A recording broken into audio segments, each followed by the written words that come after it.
This is a unique piece of legislation that addresses one of the most daunting challenges confronting the citizens of Kansas, the education of our children. Our already overburdened education system is now facing additional trials due to ongoing state budget deficits. This bill employs a creative approach, and it turns to the people of Kansas to both help improve educational outcomes and to relieve the budget crisis. This act attains these goals by creating a program that increases parental and community involvement and introduces portability to education in Kansas.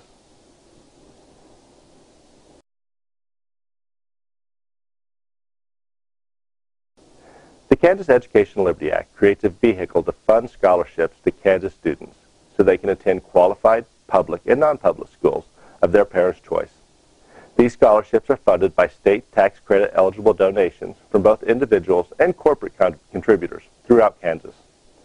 Taxpayers are empowered to give these donations directly to independent not-for-profit scholarship granting organizations that will in turn grant educational scholarships to eligible students.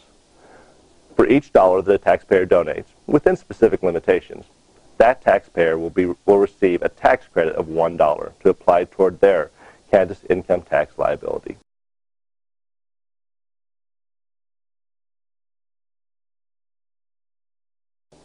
With legislatively mandated limits on individual donations and individual scholarships, the total tax credits associated with this bill are significantly less than what is currently spent by taxpayers to educate students in public schools, thus reducing spending from the state's general fund and reducing the budget shortfall.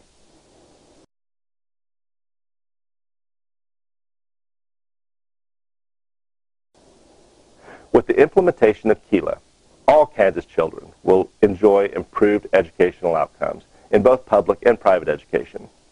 Students who are currently struggling in public education will be empowered to find an educational setting that meets their learning style and their personal interests.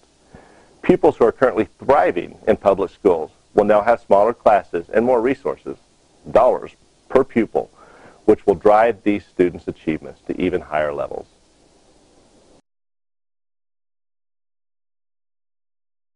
The Kansas Educational Liberty Act, KELA, is not an untested approach. This piece of legislation borrows heavily from 18 successful school choice programs already in place in 10 states and the District of Columbia. These existing programs currently serve over 171,000 American students.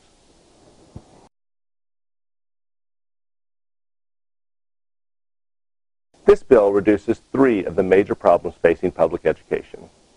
It decreases the number of students per classroom, it increases spending per pupil, and it increases parental involvement in education. With this bill, Kansas public education will gain valuable advantages to allow them to even better serve the families of Kansas.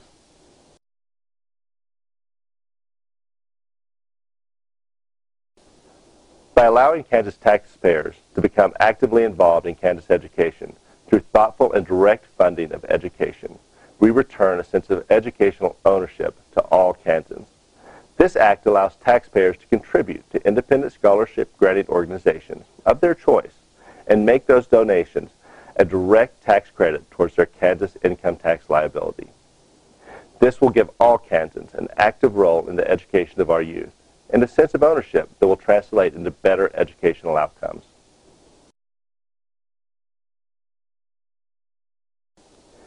KELA borrows language from successful and court-tested programs from around the nation to protect educational access for all Kansas children.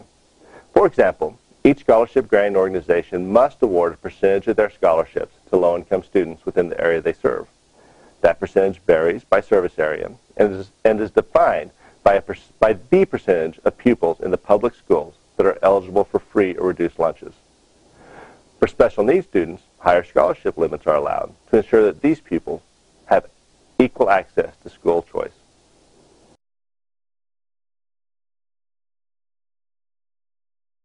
Ultimately, you do.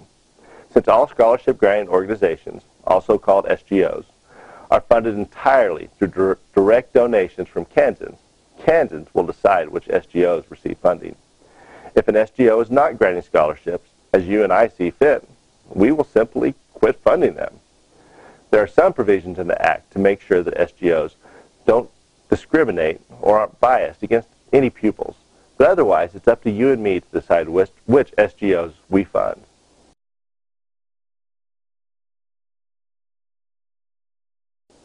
The simple answer is that parents and guardians will decide which schools their kids attend. Specific scholarship-granting organizations might choose to offer scholarships to a specific type of school or only those in a specific geographical area, but students may apply to any SGO that offers scholarships to the school of their choice.